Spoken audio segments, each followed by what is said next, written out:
రాష్ట్ర వ్యాప్తంగా సంచలనం సృష్టించిన పెరుమాళ్ల ప్రణయ్ హత్య కేసులో నల్గొండ ఎస్సీ కోర్టు ఈరోజు తుది తీర్పు వెలువరించింది. కేసులో A2గా ఉన్న సుభాష్ శర్మకు మరణశిక్ష విధించగా మిగిలిన 6 నిందితులకు జీవిత ఖైదు విధించింది.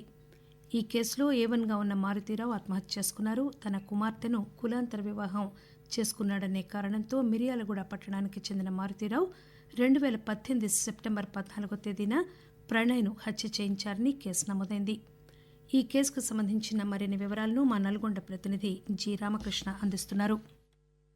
రాష్ట్ర వ్యాప్తంగా సంచలనం సృష్టించిన పెరుమాళ్ల ప్రణయ్ హత్య కేసులో A2 నిందితుడిగా ఉన్న సుభాష్ శర్మకు కోర్టు ఉరిశిక్ష విధించగా మిగిలిన 6గురికి యావజ్జీవిత కారాగార శిక్ష 15,000 రూపాయల చొప్పున జరిమానా విధిస్తూ తీర్పునిచ్చింది. అయితే 2018 సెప్టెంబర్ 14వ తేదీన పెరుమాళ్ల ప్రణయ్ హత్య జరిగింది. అయితే పెరుమాళ్ల ప్రణయ్ మిర్యాలగూడ పట్టణానికి చెందిన అమృతను కులాంతర వివాహం చేసుకున్నాడు. ఇది నచ్చకపోవడంతో ఆమె తండ్రి మారుతీరావు కిరాయి హంతకులతో ప్రణయ్ను హత్య చేయించాడు. దీనికి సంబంధించి కేసు నమోదైంది. అప్పటి ఎస్పీ ఏవి రంగనాథ్ ఆధ్వర్యంలో కేసు విచారణ జరిపించారు.